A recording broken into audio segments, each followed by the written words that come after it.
সারা বছর বাড়িতে স্টোর করে রাখা যাবে এবং ভীষণ উপকারী একটা জিনিসের রেসিপি আজ আমি আপনাদের সাথে শেয়ার করব। ছোট থেকে বড় সবাই একেবারে হাতা খামচা করে খেয়ে নেবে এক নিমেষে। নমস্কার বন্ধুরা, ভাই বোনের হেসেল ঘরে সবাইকে স্বাগত। আজ আমি আপনাদের দেখাবো আমলকির ক্যান্ডি। একদম সহজ পদ্ধতিতে ইউনিক একটা রেসিপি। ভিডিওটি কেউ স্কিপ করবেন না, পুরো ভিডিওটি দেখার জন্য অনুরোধ রইল। আমলকির ক্যান্ডি বানানোর জন্য এখানে আমি নিয়ে নিয়েছি কিছুটা পরিমাণে আমলকি। আমরা সাধারণত আমলকি দিয়ে আচার বা অন্য যে কোনো রেসিপি বানাই, কিন্তু এটা আমি একদম ইউনিক একটা রেসিপি আপনাদেরকে শেয়ার করব। সবার প্রথমে আমি আমলকিগুলো সিদ্ধ করে নেব। তার জন্য এখানে আমি গ্যাসে একটা প্যানে জল বসিয়ে দিয়েছি। এবার আমি এর মধ্যে আমলকিগুলো দিয়ে দেব। 4 থেকে 5 মিনিট আমি এটা জলে এইভাবে ফুটিয়ে নেব, তাহলে এটা কিন্তু ভালোভাবে সিদ্ধ হয়ে যাবে। 4 থেকে 5 মিনিট আমি এটা জলে ফুটিয়ে নিয়েছি। দেখুন আমলকিগুলো কিন্তু সিদ্ধ হয়ে গেছে, এখানে গাগুলোও কিন্তু ফেটে গেছে। এবার আমি এটা জল থেকে নামিয়ে নেব। সব আমলকিগুলো আমি জল থেকে তুলে নিয়েছি। এবার আমি এটা কিছুক্ষণ ঠান্ডা করে নেব। 5 থেকে 7 মিনিট হয়ে গেছে, আমলকিগুলো কিন্তু ঠান্ডা হয়ে গেছে। এবার একটা বোল নিয়ে নিলাম, আর এখান থেকে একটা আমলকি নিয়ে দেখুন এর গাগুলো কিন্তু ফেটে গেছে। এবার আমি এইভাবে ছাড়িয়ে নেব আর ভেতর থেকে বীজটাকে ফেলে দেব। বীজটাকে আমি ফেলে দেব। ঠিক এইভাবে সব আমলকিগুলোই ছাড়িয়ে নেব।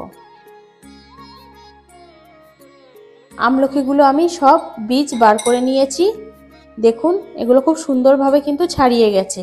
সিদ্ধ করে নিলে কি হয়, এগুলো কিন্তু অনায়াসে ছাড়িয়ে যায় বীজ থেকে। আর যদি কাঁচা অবস্থাতে এগুলো কেটে নিতে হয়, সেক্ষেত্রে আমলকিগুলো কিন্তু কষ বেরিয়ে সিদ্ধ করার সময় কালো হয়ে যেতে পারে। সেই জন্য আমি এখানে সিদ্ধ করে নিয়েই বীজগুলোকে আলাদা করে নিয়েছি। এবার আমি আমলকির পরিমাণ অনুযায়ী এখানে দিয়ে দেব 1 বাটি চিনি। আমলকির সাথে চিনিটা ভালোভাবে মিশিয়ে নেব।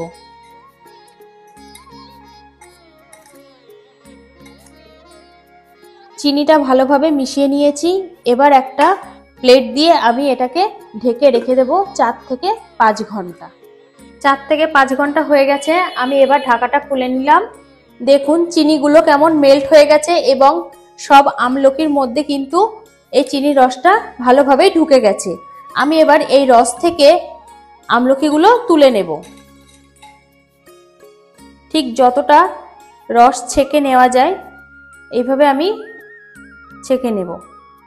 চিনির রস থেকে ছেঁকে নিয়ে এগুলো একটা প্লেটের উপরে আমি এইভাবে ছড়িয়ে দেব।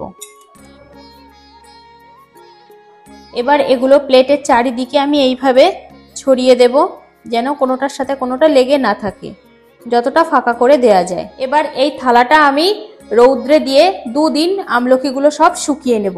2 দিন শুকানোর পর আমি আবার ফিরে আসছি। 2 দিন আমি আমলকিগুলো রৌদ্রে শুকিয়ে নিয়েছি।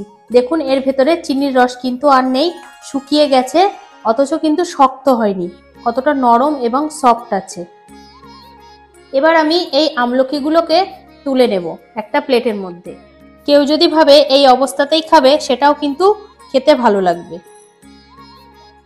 একটা প্লেটের মধ্যে আমি আমলকিগুলো সব নিয়ে নিয়েছি। এবার আমি এর মধ্যে অ্যাড করব কিছুটা পরিমাণে চিনি। আমি এখানে মিক্সিতে গুঁড়ো করে নিয়েছি, সেই গুঁড়োটা আমি দিয়ে দেব। এবার চিনির গুঁড়োর সাথে ক্যান্ডিগুলো বেশ ভালোভাবে মাখিয়ে নেব। রেডি হয়ে গেছে আজকের রেসিপি আমলকির ক্যান্ডি।